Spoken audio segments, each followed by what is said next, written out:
Osama bin Laden was one element of this strategy, but the strategy continues because there are other leaders in this group still based in Afghanistan and, of course, around the world. The second part represents a little bit of a retreat from the Bush administration's earlier, broader idea about nation building. And it's a recognition of how difficult the situation is in Afghanistan, how much everything depends on the ability of the leaders inside Afghanistan to be able to find some workable way of cooperating with one another. So Afghanistan is complicated, has many different ethnic groups, it has different regional interests, it has different tribal interests, and it's a very difficult political environment. So the idea of the Obama administration is not to hope for a European-style democracy in Afghanistan, but to find instead some kind of workable formula that provides stability. And to have stability, you need security. You need a functional army in Afghanistan that can take care of its own security needs, not depending on foreign forces. And you also need an economy that can generate revenue, a legal economy, because most of the economy in Afghanistan is now based on the heroin trade and based on foreign aid. So you need an economy that's sustainable. But this is very problematic. The government of Afghanistan is very corrupt. It's also very weak. And as you might have known recently, one of the key players in the Afghan political process, the former President Renmin, was killed, which was a big blow to the political reconciliation process there. And also you have the drug economy, which perpetuates corruption and makes it much more difficult to create a legal and sustainable economic situation there. The United States has spent a huge amount of money in Afghanistan. By my calculations, since 9/11, we've spent $444 billion in Afghanistan. It's a huge amount of money, and that's just military aid. We've also spent another $51.5 billion in non-military aid, mostly partly to train and equip the Afghan army, but also to promote economic development and governance. So we've been spending all of this money, and we're not in an economic crisis. And in the United States, there's less and less support for continuing this war in Afghanistan. And so President Obama has pledged that he will withdraw U.S. forces from the country in 2014, so in 3 years from now. So the U.S. forces in Afghanistan reached 99,000 by July of 2011. And so the first withdrawals of forces began this summer. In July, 650 troops were withdrawn, and the goal is to withdraw 10,000 by the end of this year, so by the end of 2011. And with the broader goal of withdrawing another 23,000 by the end of 2012. That means that 33,000 troops, or 1/3 of the total number of U.S. troops in Afghanistan, would be withdrawn by the end of 2012. Now this is the amount of troops, 33,000, that the Obama administration added to Afghanistan when he came into office. And so in 2009, when President Obama came into office, he said that we needed to add troops to Afghanistan to create the kind of insecurity environment that would be conducive to security and a transfer of power. So he added 33,000 troops in 2009. So in the next 2 years, he's going to withdraw the amount that he added. That will still leave some 60,000 troops there, and the goal is to remove those by the end of 2014. So the US is not the only country that has troops in Afghanistan, though. NATO has forces there. Other countries through NATO have forces there. So there's a total now of about 140,000 troops fighting in Afghanistan.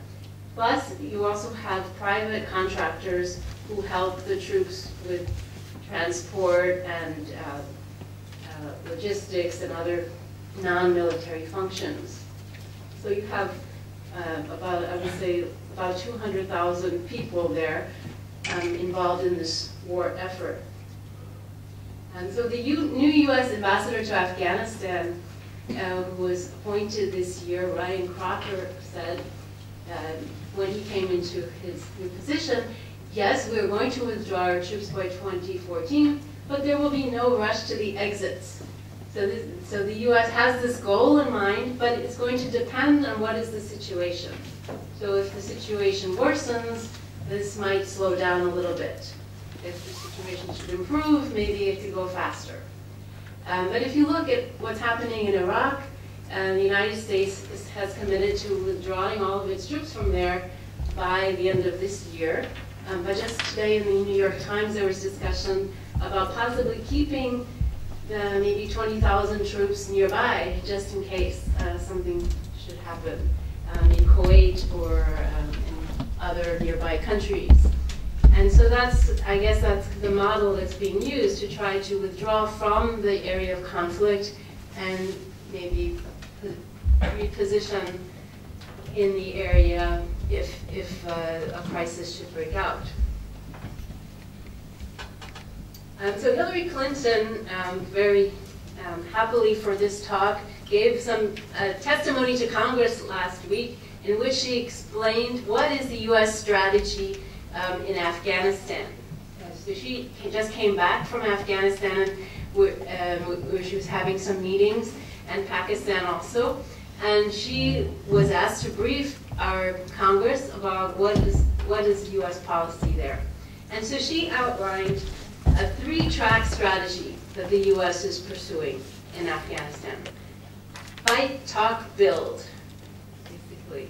And the fight part, you're all familiar with, all those troops that I just told you about in Afghanistan. And the purpose there is to keep the pressure, to keep the insurgents, terrorists, Taliban, etc., on the defensive, and to prevent them from retreating into the border area with Pakistan. As Professor Shore mentioned, Afghanistan and Pakistan share a border, and I wish I had put a map. I was convinced you all knew so much about geography, I didn't put a map in this presentation, but it would be handy to have one, because Afghanistan and Pakistan have a long border, and then China and Afghanistan have a very short border. And Pakistan, China also have a border. And so this border area is very important because it's an area where there are common ethnic groups that live in both Pakistan and Afghanistan. And this is the area where we found Osama bin Laden and other Al-Qaeda leaders, as well as other insurgent networks. And that's been an area of controversy between the U.S. and Pakistan, because the U.S. has been using unmanned planes called drones to attack insurgent leaders that they've identified being in these regions. And so this first track involves keeping the pressure on the opponents to the Karzai regime and those that are hostile to the U.S., but also to keep diplomacy on the front burner, to make sure that Afghanistan is in charge of the peace process, because we can't have a U.S. or NATO enforced peace. The people of Afghanistan have to come together and find some way of living with one another. So part of the talking is making sure talking happens inside Afghanistan and between Afghanistan and its neighbors. The second part of talking is between the U.S. and Afghanistan, because we're trying to find a way of leaving. And so we have to figure out what is going to be our relationship in the future. And so the United States and Afghanistan have been discussing what they have called a strategic partnership, just It's like China has strategic partnerships with many countries. The United States is going to develop one with Afghanistan. We've had 3 rounds of talks, and apparently almost 90% of this partnership has been agreed to. I'm not sure what's the 10% that's not agreed to, but must be important, keeping this from being negotiated. And then the idea is to create a bilateral commission, an organization that will help manage the transition period when U.S. forces leave, and try to coordinate U.S. non-military assistance that will continue. And then finally, to provide civilian assistance, so aid for development, to Afghanistan as well as to Pakistan, so that they can have a viable economy and a way of living in peaceful prosperity. And a new strategy has been outlined called the New Silk Road Strategy. You all know from your own history, those of you who are from this part of the world, about the Silk Road, the historical trade route that linked China to Central Asia and the Middle East. And so the idea is to create a new kind of integration process that will bring together countries of Central and South Asia and neighboring countries through transport and trade links. And so this would be a way of creating a viable economy that not linked to the drug trade, but to other kinds of commerce. So these were U.S. interests. And the U.S. Certainly is a very important player. It has the most troops in Afghanistan, and it has played a leading role in trying to create the new government in Afghanistan. But Russia also has a very important set of interests in Afghanistan.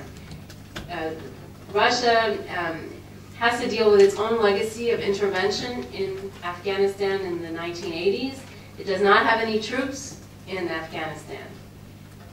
But it faces many security consequences of the current conflict. Russia has an enormous drug problem at the moment, largely due to the situation in Afghanistan. Huge rise in addiction, drug trade, and related to the addiction, AIDS. And so a lot of social problems arising from the drug trafficking in Afghanistan, because most of the heroin that comes to Russia comes from Afghanistan. And this also affects Central Asian states, which border on Russia, where drug abuse is also rising. Russia also faces a very serious terrorism problem, especially in southern Russia. You probably know about Chechnya, which had a civil war and has seen the rise of Islamic extremism there. But not only in Chechnya and other regions in southern Russia, you do see the rise of religious extremism and terrorism. And other Russian cities, not just in near Central Asia and Afghanistan, have also faced severe terrorist threats. So certainly Russia is very interested in working with partners in the region to try to contain the problems from Afghanistan. Russia also has its own political interests in creating or maintaining what it sees as its own sphere of influence in Central Asia. Before the Soviet Union collapsed, the Central Asian states, Kazakhstan, Uzbekistan, Kyrgyzstan, etc., were all a part of the Soviet Union. And so in 1991, once the Soviet Union collapsed, Russian leaders were interested in maintaining close ties with these countries that have formerly been a part of the Soviet Union and creating institutions to achieve that. And so the CIS, that's the Commonwealth of Independent States, that brings together Russia and the former republics of the Soviet Union. And there are security and economic organizations that link these countries. There's a collective security treating organization that Russia has created that deals with the security functions, and there are other institutions that deal with economic functions. And so Russia has been trying to make these institutions play a meaningful role in security in Central Asia. Russia also has become a major partner of the U.S. in helping to transport non-military equipment and goods to Afghanistan. So if you think of at least 140,000 military troops in Afghanistan, how do you get them there? How do you get their food and clothes and all of the things that they need for this war effort? It has to come from somewhere. And from early on, the U.S. was shipping all of these goods through Pakistan. But Pakistan itself is not a stable place, and there is a lot of terrorist activity there. And it was very dangerous work to transport everything through Pakistan. So the United States was searching for other ways of getting all of this material to Afghanistan. So they talked to Russia and some Central Asian states about shipping these goods through their countries as a way of being able to ship less through Pakistan. I have a slide here. Here's this. This is what it looks like. This is mostly a rail network that brings in goods all the way from the Baltic Sea, from Latvia, through Russia, across Kazakhstan, Uzbekistan, and then Uzbekistan borders on Afghanistan, and there's a road that goes around Afghanistan that, as we'll hear in a few minutes, China helped build this road. So this is another way of getting goods to Afghanistan that makes it possible to avoid always going through Pakistan. So Russia wanted to be the main partner on all of this for the United States. And this was important not just for Afghanistan, but also for U.S.-Russia relations, because the U.S. and Russia have had their differences.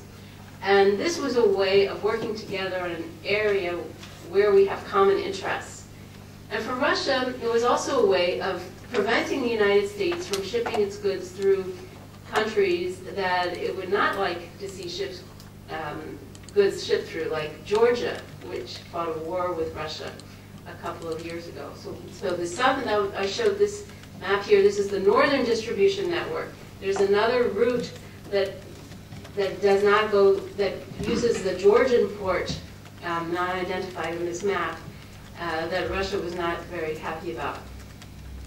And then finally, Russia has, like China, has a goal of avoiding a long-term U.S. military presence in Afghanistan. So Russia would like to see a stable enough Afghanistan so that the U.S. can leave. Some people say that Russia would like the United States to get mired into this conflict, but that would mean that U.S. troops would stay there in a region that Russia considers its own sphere of influence. And so Russia, to my mind, does not have that interest. It does not want to see instability in Afghanistan because that negatively affects Russia. The other part of this is that is the relationship between Russia and China in Central Asia. And I didn't go into this a lot in the presentation. We can talk about it later if you're interested. Both Russia and China are the big regional players in this neighborhood of Central Asia. They're the two strong powers, and they compete to some extent. Russia has the historical political influence, but China is the new player with the increasing economic influence. And Russia, while China's strategic partner, while Russia and China have very good relations in most ways, Russia's not too happy about China's new role in Central Asia and would like to make sure that Russian interests remain dominant in that part of the world. So this is that northern road that we saw before. And now let's move on to China. China has a very interesting role to play in Afghanistan.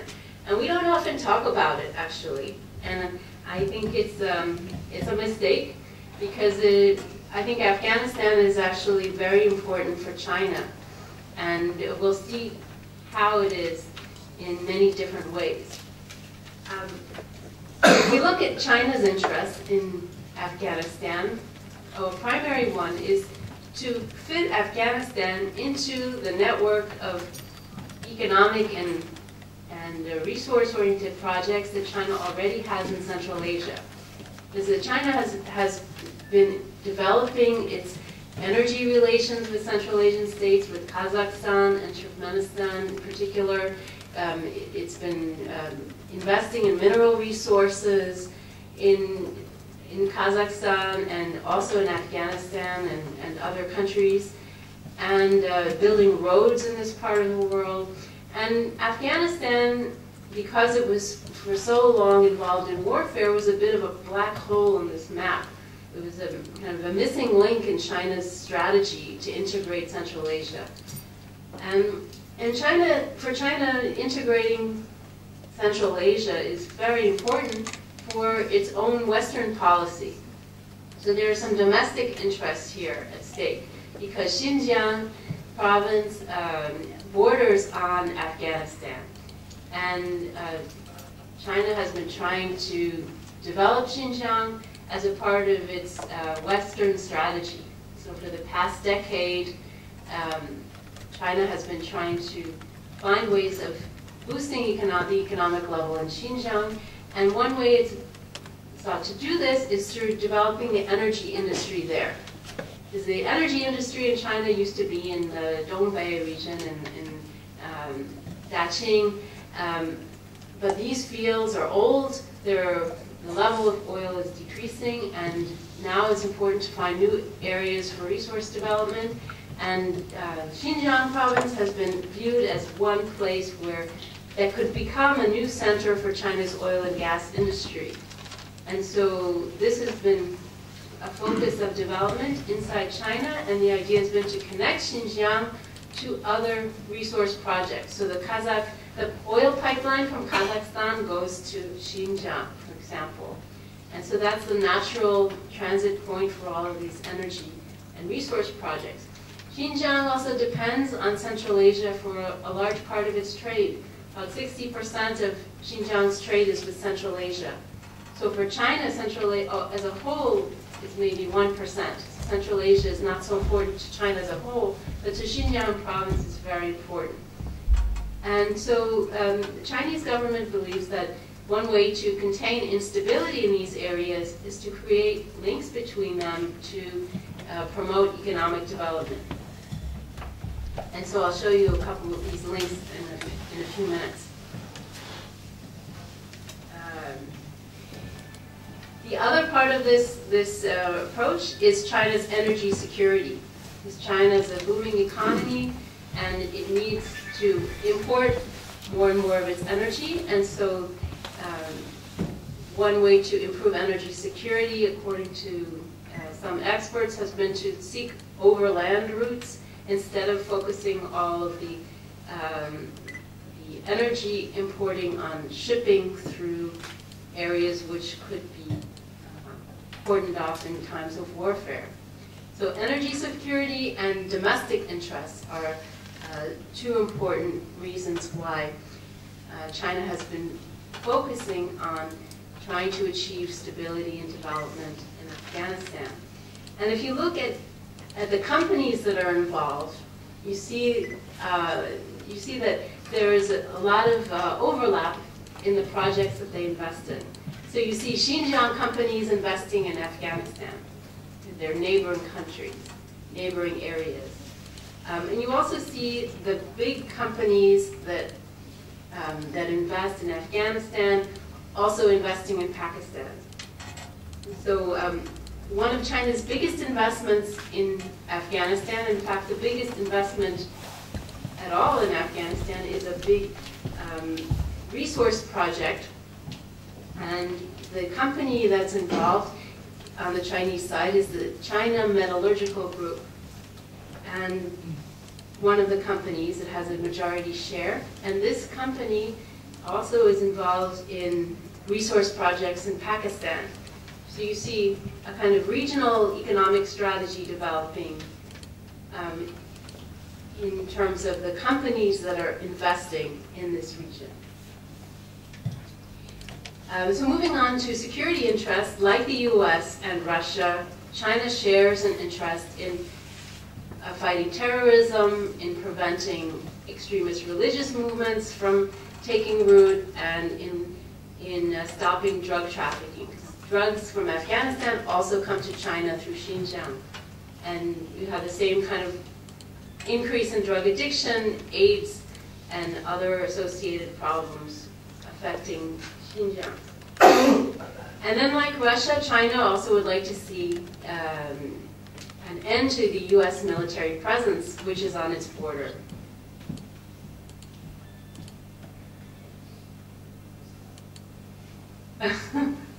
Okay. So, on the one hand, China needs stability on its border, and for that reason, the military presence is welcome. On the other hand, does not want to see a perpetual U.S. military presence there. So this is the huge investment that China has in Afghanistan. It's a $3.5 billion project in Afghanistan, and which makes China the largest foreign investor in Afghanistan. And this project, if it's successful, will generate almost half of Afghanistan's legal revenue. If it's successful. It will take several years, and some of this project will be under development after the foreign troops leave. So that security for development is a big question. So this is China's most impressive investment there. But just last week, the China State Oil Company, CNPC, signed an agreement with Afghanistan to invest in oil field development in Afghanistan and also a refinery. And the idea is to invest 200 to 300 million in the first few years. And this is the first oil production agreement that Afghanistan has entered into in many decades. And so China, apart from has not been a big player in terms of, does not have any troops in Afghanistan, for one thing, and has given relatively little aid to the country, but has become a very important foreign investor. And so this gives you a sense of the resource connections, this map. In yellow, you have the pipeline from Kazakhstan to China. So it goes from the Caspian Sea all the way to Alashanko in Xinjiang. So that was one of the first, that's the first pipeline, foreign pipeline to reach China. Then the blue one is a gas pipeline, which recently opened. And then below, on the bottom of this chart, you see a dotted blue line. And these are pipelines that don't exist. This is a possible pipeline going through Pakistan and Afghanistan, and which possibly also could be connected to China in some way.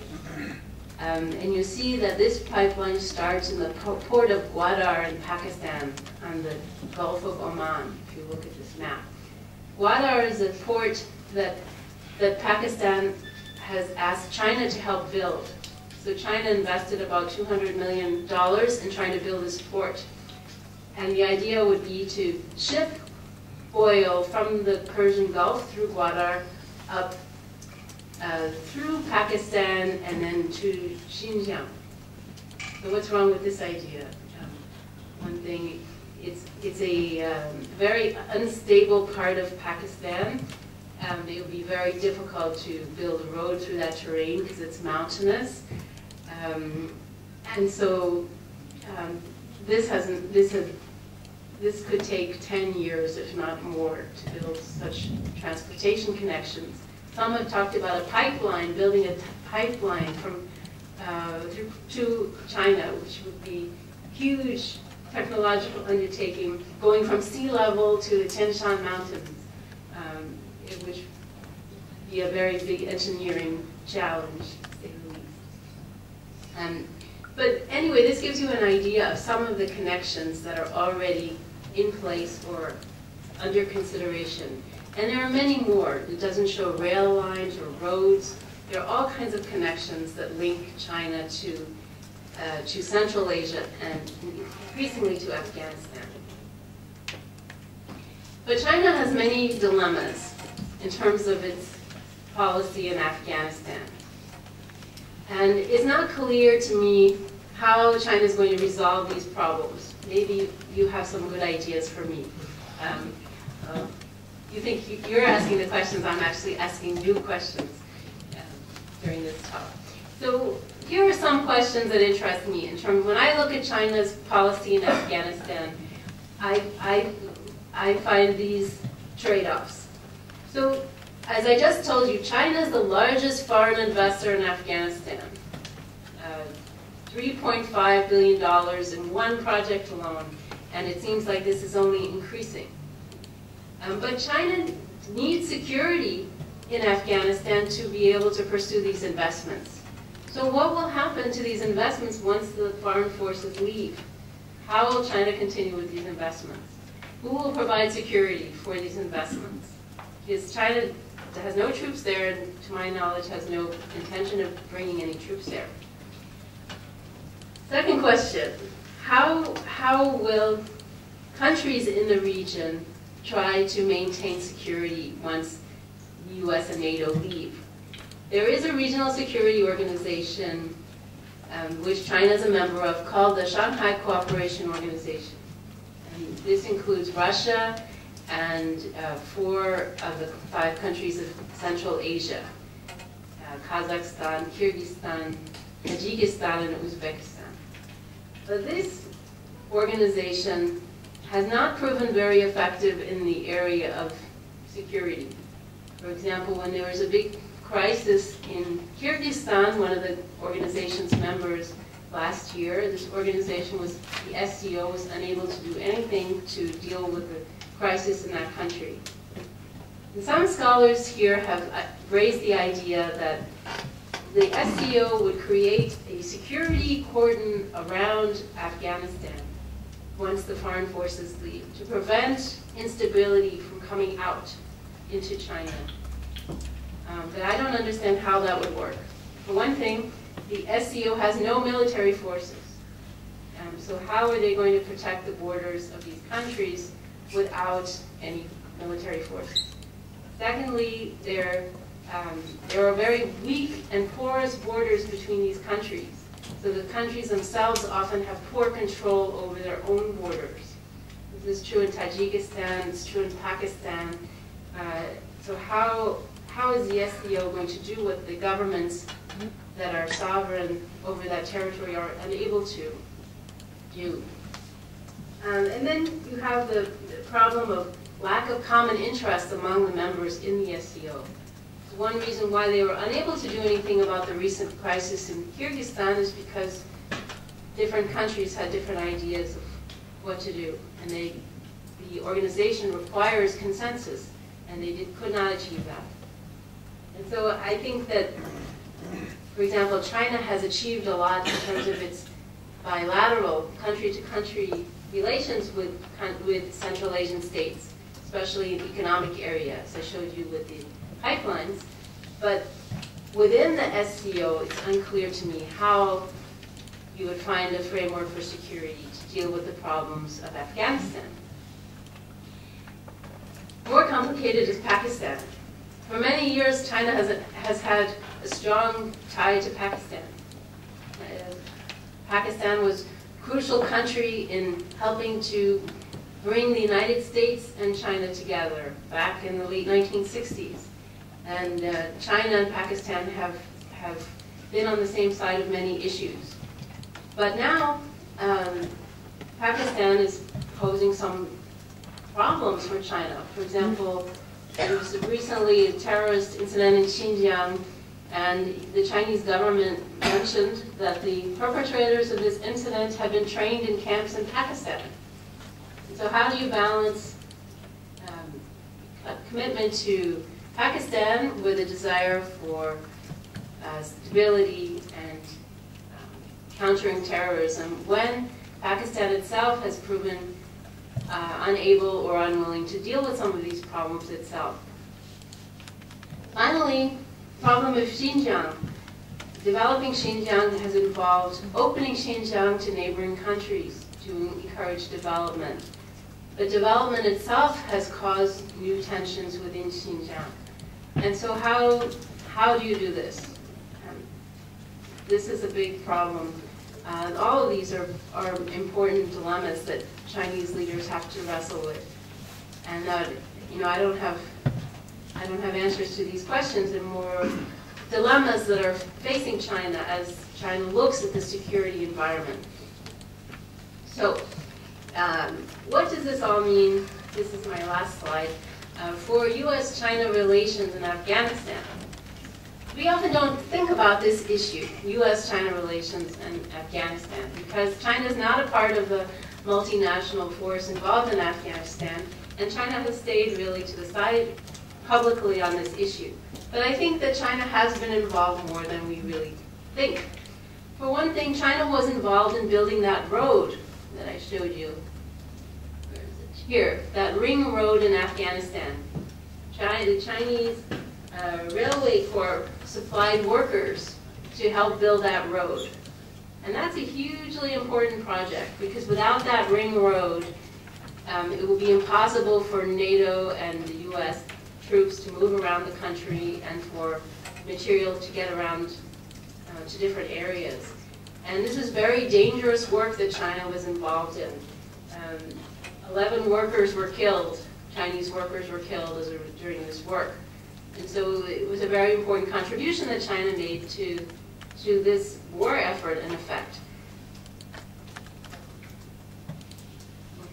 Wrong way. Okay. Second, looking at this in progress column, it seems, when we look at it in a very general way, that the U.S. and China share common interests in connecting Central Asia and South Asia. So the countries of Central Asia with Pakistan and Afghanistan. The U.S. State Department a few years ago reorganized the way its diplomats work so that Central Asian countries were located in the same department as Pakistan and Afghanistan. So they combined the South Asia and Central Asian countries in one bureau. Previously, in the U.S. State Department, Central Asian states were in the same bureau that dealt with Russia and other former Soviet states. And so this was an effort by the U.S. to create some connection between these countries in hope that they would become more tied to each other and less dependent on outside regional powers, such as China, perhaps, or Russia. China, of course, doesn't have this goal. China wants to connect Central Asia and South Asia, but then connect them both to China. So you have one common aim, but slightly different emphasis there. Finally, the U.S. wants development in Afghanistan, because without it, you can't have a stable Afghanistan. However, there's been some criticism about Chinese development efforts in Afghanistan. There are two kinds of criticism that you hear in the United States about this. One criticism is that the Chinese are what political scientists call free riders, meaning that they get the security for free. You invest money in Afghanistan, but you're not paying the price for the security. That $400 billion was paid by the U.S. and NATO, who are creating the secure environment that makes it possible for investors like China to prosper. So that's one criticism. The other criticism has to do with the governance of the projects. Issues of corruption were raised with that $3.5 billion project. There was claim that there was a $20 million bribe paid to secure that project, for example. And so the issues of governance and lack of regulation on the projects has also been a criticism. So this is what's happening now. But there's some more potential for expanding U.S.-China cooperation in Afghanistan. I mentioned that China is the largest investor in Afghanistan, but China has been giving relatively little aid to the country. China has given most $200 million in the past 10 years to Afghanistan. And if you compare that to other countries, India provided $1.2 billion. So India provided much more aid, although it's not such a big investor. The US provided $51.5 billion. So considering that China is a neighbor of Afghanistan and has a big stake in its stability and economic development, it's provided relatively little economic assistance to the country. And so certainly there's more room for China to provide assistance. China also does play a limited role in some training in Afghanistan of police and personnel who are involved in mine sweeping there. But certainly there's room to do more. So that's one possible area. Second has to do with information. The US and China talk very little about Afghanistan together. And there's some mechanisms for discussion on a relatively modest level. But this could be expanded also and might possibly also include Russia, for example, since we all share certain common aims in terms of opposing drug trafficking and terrorism in the region. And then Pakistan. Since China and Pakistan are such good allies, China could play a role in trying to harmonize relations between the United States and Pakistan and to try to achieve greater cooperation from Pakistan in terms of anti-terrorism.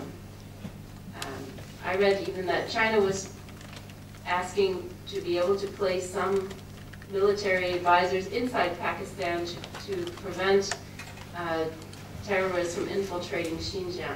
And so China's interest has been more narrowly focused on what affects China. But maybe China's leverage could be used in a broader way with Pakistan.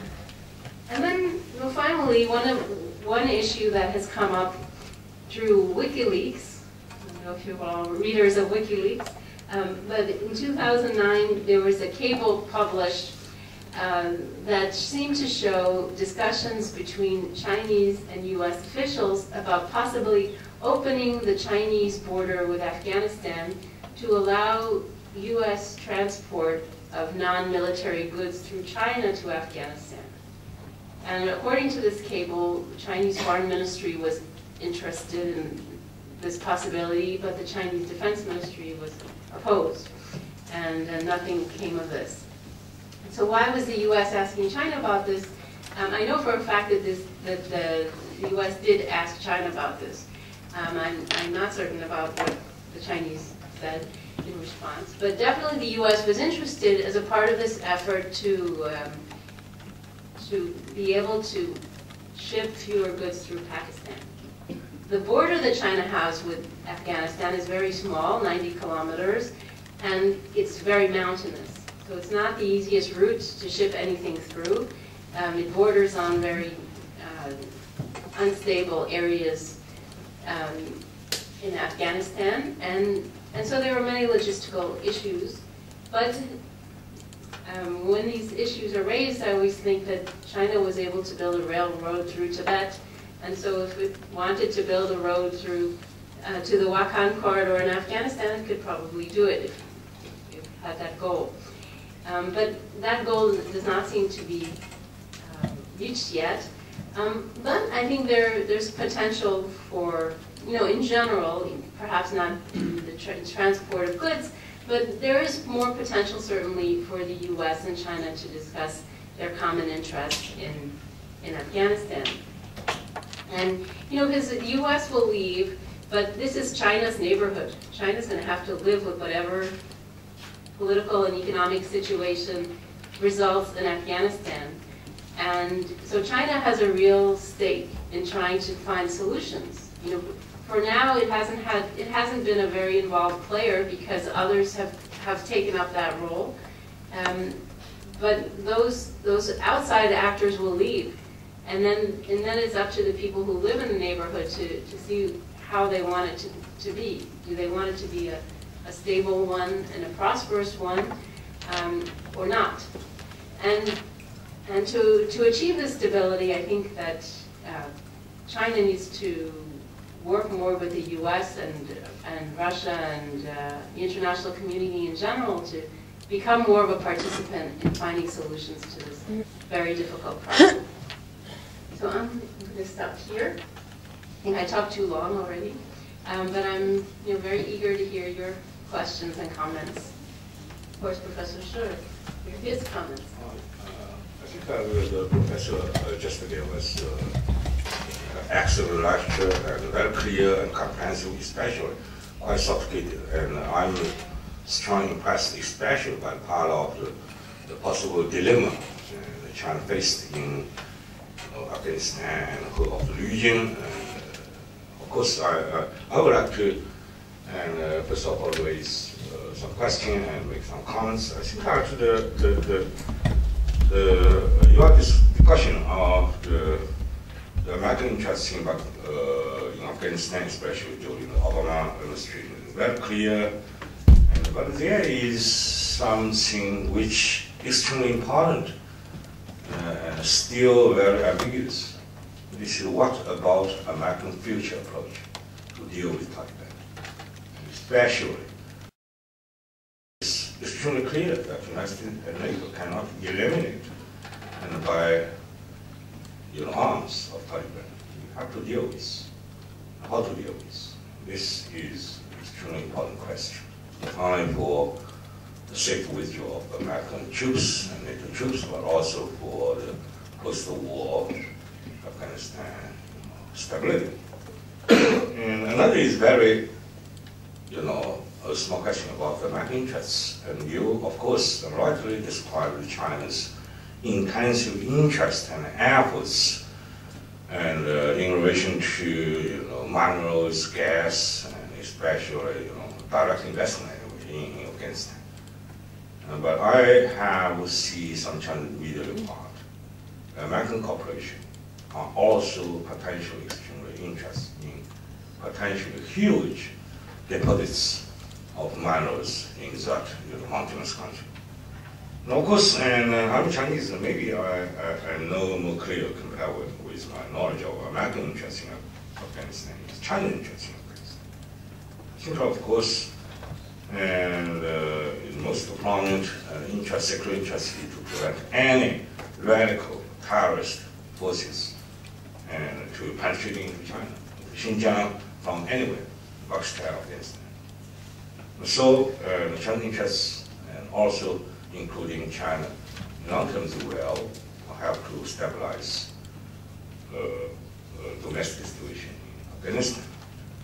But at the same time, I think that China even have much longer protracted interests, forever interests, because this is decided by geography. The Chinese interest is to keep as much as possible, as long as possible, the reasonable friendship with Afghanistan as well. And so I think that China, looking to the future, and China policy to deal with these two countries have to be much more visionary than the United States. And also I think that combined with the first item to prevent those enemies penetrating into Xinjiang especially, and also to keep up the friendship with, in the future with Afghanistan and Pakistan. And this implies that. And I think, of course, the United States have real enemy, dangerous enemy in this region of Al-Qaeda, in less degree maybe, almost same degree. But of course, principally, we can say we oppose any form of terrorism. But in reality, your real enemy is not necessarily my real enemy. And so I think that China needs to do a lot of to prevent those militant people, very militant, and to take China in the future as their real enemy. And this will, I think, to make Xinjiang and even Beijing have great trouble. So I think that the conservatism of China's cooperation with the United States in Afghanistan, and as well as in Pakistan, largely come from this consideration.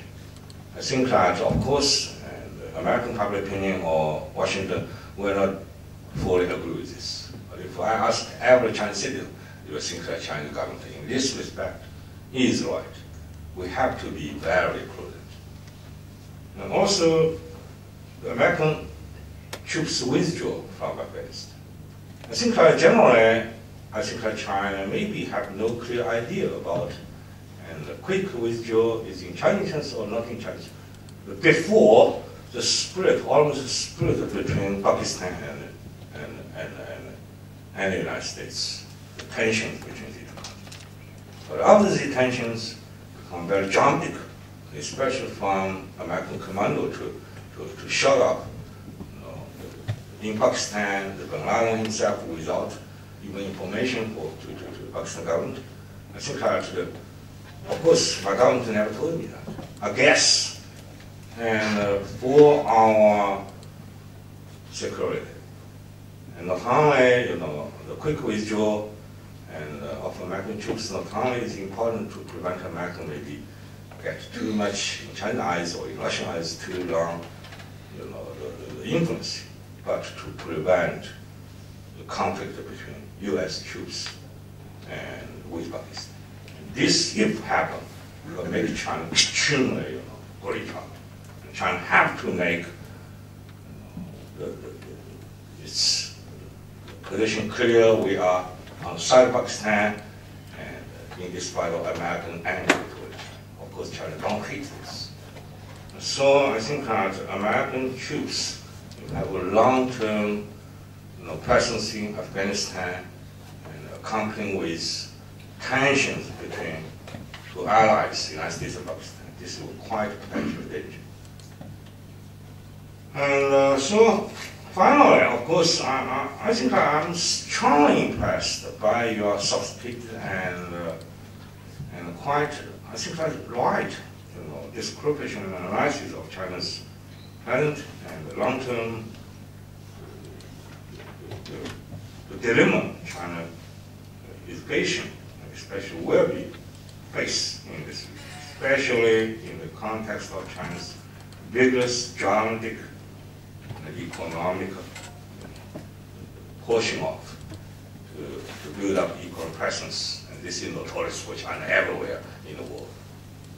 And so the fundamental dilemma is that how to develop enormous Chinese economic presence in the region while avoid, or if we cannot avoid, to deal with addressing security threat and diplomatic troubles with Russia and with other ones.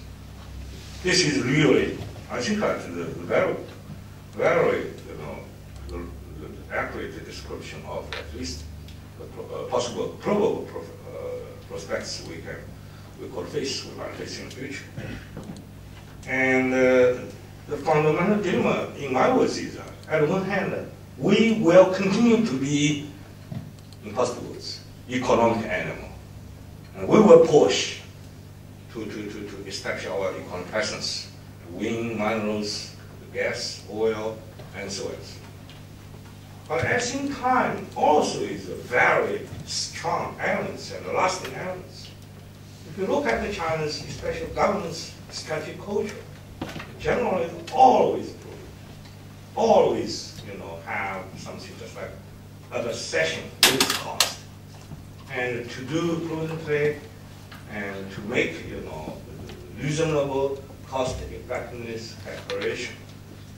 And so I think that this means that if decision is just made or enhanced of those huge corporations, maybe China will be more adventurous in face more security and potential threat and diplomatic challenges. But although China's foreign policy making are very much decentralized and often political are connected with countries, but still, especially in most sensitive geographical issue area, decision-making still in the hands of top leaders. And so I think that maybe, and the later element of this prudent conservative approach will consciously to restrain and to coordinate China's the expansion of China's military presence, and to strike a balance, to prevent this really going too quick, to less scale, strategic threat, and the technical challenge. So anyway, thank you very much. And so I think I'm not a big player. So I think that now, and the floor is open to everyone, and comments, questions. And so I think that I could see this very tall and foreign students. Yeah, hi, my name is Brandon. I'm from Tsinghua University. I had a couple things, comments and questions related to a few things. One thing, in Chinese interest, you mentioned many things that, you know, that are there, but also you didn't really mention like their actual lack of interest. For example, everything that I've read about Afghanistan, I don't really think that there's a real genuine hope for stability like the U.S. or the other countries see it. And I worked at the Carnegie Endowment for 1 year in Beijing, and all the people and scholars, experts that I've talked to, whenever I mention Afghanistan, it's all kind of like, yeah, there's Afghanistan, but there's not really a genuine hope. So maybe that's part of the reason why China's not really going in and being really proactive and being more prudent, is because they don't see Afghanistan as a stable country like the U.S. is hoping for. Another thing, possibly for securing investments when the military leaves, has there been a lot, or have you heard anything about them maybe they could send in UN peacekeepers instead? Since China feels that generally in a more multilateral or UN setting that's more justified, and maybe they'd be more supportive of that. Also, you didn't mention Taliban at all, and I'm wondering what role you see in, or maybe you heard something what China sees as the role of the Taliban. And then also the last thing, you mentioned like energy security. In your opinion, why is this energy security such a big issue, since most of the oil is sold down the open market anyway, and it doesn't go back to China? And a cruise missile can hit an oil pipeline just as easy as, you know, you can stop a ship. So I'm wondering why that's such a big deal, in your opinion. That's all. Well, it's not a big deal for me. It's a big deal for the Chinese government. And it's just the way they set up their idea of energy security. The main problem is posited as the fact that 80% of China's oil destined for China goes through the Malacca Straits, and that is seen as a threat. But I think you're right that actually land-based pipelines are less secure than ship-based transport. It's just that it's part of the Chinese government's strategy of diversifying energy access to depend less on sea-based transport and have more venues of supply. And so originally the great hope was on energy from Russia, but those projects took more time than expected to materialize, and so as a result China diversified first to Central Asia, to Africa, and other places. And so you're right that the oil is bought on the spot market, but the idea is how do you get the oil that you buy to China? And there is a perception that might be misplaced that somehow land-based transport is safer, when many military experts would agree with what you said. Is China really interested in Afghanistan? I think that there's been a tendency to sidestep the issue because China is not an immediate player at the moment. China is not a part of the force that's involved in Afghanistan, China benefits to some extent from the security that is present, although is concerned about any long-term foreign military presence on its borders. I think as this withdrawal accelerates, we'll see much more commentary from within China about the security situation in Afghanistan. And you already do see it in very narrow circles in terms of Chinese scholars who write about Central Asia will always talk about Afghanistan, and I think everyone is concerned about the broad security threats, terrorism, drug trafficking, and especially, as Professor Shur mentioned, as they affect Xinjiang. Because that for China, the domestic motive for caring about Afghanistan has to do with Xinjiang, which borders on